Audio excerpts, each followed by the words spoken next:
Hello friends, இன்றைக்கி நம்ம சேனலில் என்ன பார்க்க போகிறோன்னா ஒரு சூப்பரான முள்ளங்கி பொரியல் தாங்க பார்க்க போகிறோம். நம்ம யூஸ்வலாக செய்கிற பொரியலை விட இதை வந்து ரொம்ப வித்தியாசமாக ரொம்ப டேஸ்ட்டு நல்லா இருக்குங்க. நம்ம யூஸ்வலாக கடுகு வெங்காயம்லாம் தாளித்து தேங்காய் பூ போட்டு இறக்குவோம்.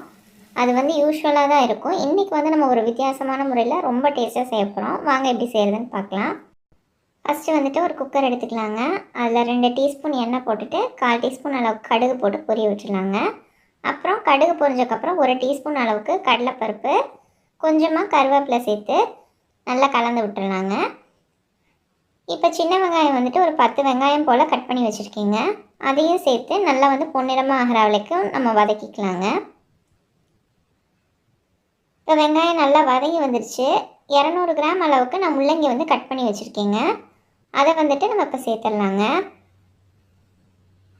இது கூட 1/4 டீஸ்பூன் அளவுக்கு மஞ்சள் தூள், ஒரு 1/4 டீஸ்பூன் அளவுக்கு கொஞ்சமாக 1/4 டீஸ்பூனுக்கும் கம்மியாக வந்துட்டு இஞ்சி பூண்டு பேஸ்ட்டு சேர்த்துக்கலாங்க. இது கூட மல்லி இலை சேர்த்து நல்லா இந்த எண்ணெயிலே ஒரு 2 நிமிஷம் வந்து வதக்கிக்கலாங்க. இதில் வந்து நம்ம மஞ்சள் தூள், இஞ்சி பூண்டு பேஸ்ட்டு, கொத்தமல்லி இலை எல்லாம் சேர்த்துட்டு வந்து கலந்து விட்றோங்க. இந்த மாதிரி வதக்கும்போது அந்த முள்ளங்கியில் இருக்க வாசனையை கம்மி பண்ணி டேஸ்ட் வந்து அதிகப்படுத்தி கொடுக்குங்க. இப்போ இந்த எண்ணெயிலே நல்லா முள்ளங்கி வதக்கியாச்சுங்க 2 நிமிஷம். இதில் வந்துட்டு அரைவாசி அளவுக்கு தக்காளி வந்து சேர்த்துக்கலாங்க. இப்போ இந்த முள்ளங்கி பொரியலுக்கு தேவையான அளவுக்கு நம்ம வந்து உப்பு சேர்த்து இதையும் நல்லா கலந்து விட்டுடலாங்க. இப்போ இந்த தக்காளி வந்துட்டு ஓரளவுக்கு வந்துடுச்சுங்க. இதில் 1/4 டீஸ்பூன் அளவுக்கு மிளகாய்த்தூள் வந்து சேர்த்துக்கலாங்க. சேர்த்துட்டு லைட்டாக கலந்து விட்டுட்டு இந்த பொரியலுக்கு தேவையான அளவுக்கு தண்ணி, நான் ஒரு 1/4 கிளாஸ் அளவுக்கு தண்ணி சேர்த்துட்டு குக்கர் மூடி 2 விசில் விட்டு எடுத்துக்கிறேங்க.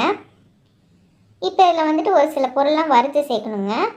1/2 டீஸ்பூன் அளவுக்கு உளுத்தம் பருப்பு, 10 மிளகு, 1/4 டீஸ்பூன் அளவுக்கு சீரகம் வந்து சேர்த்துக்கலாங்க. இப்போ இது எல்லாத்தையும் நல்லா பொன்னிறமாக வறுத்து எடுத்து பொடிச்சு வச்சுக்கலாங்க. இந்த பொடி சேர்க்கும்போது பொரியல் வந்து ரொம்ப டேஸ்ட்டாக இருக்குங்க. இப்போ பாருங்கள், நமக்கு முள்ளங்கி நல்லா வெந்து வந்துருச்சு. இப்போ வந்து நம்ம அடுப்பை ஆன் பண்ணி சிம்மில் வச்சுக்கலாங்க. நம்ம பொடி பண்ணி வச்சுருந்தா அந்த பொடியையும் சேர்த்துக்கலாங்க. கடைசியாக இது கூட ஒரு 2 இல்லாட்டி 3 டீஸ்பூன் அளவுக்கு தேங்காய் துருவல் சேர்த்துக்கலாங்க. தேங்காய் துருவல் இந்த பொடியெலாம் வந்து சேர்க்கும்போது டேஸ்ட் வந்து ரொம்ப நல்லா இருக்குங்க. நம்ம யூஸ்வலாக செய்கிற முள்ளங்கி பொரியலுக்கு இதுக்கும் நிறைய வித்தியாசம் இருக்குங்க. ஸோ கண்டிப்பாக எல்லாம் ட்ரை பண்ணி பார்த்து எப்படி இருந்துச்சுன்னு மறக்காமல் கமெண்ட் பண்ணுங்கள் ஃப்ரெண்ட்ஸ். தேங்க்யூ.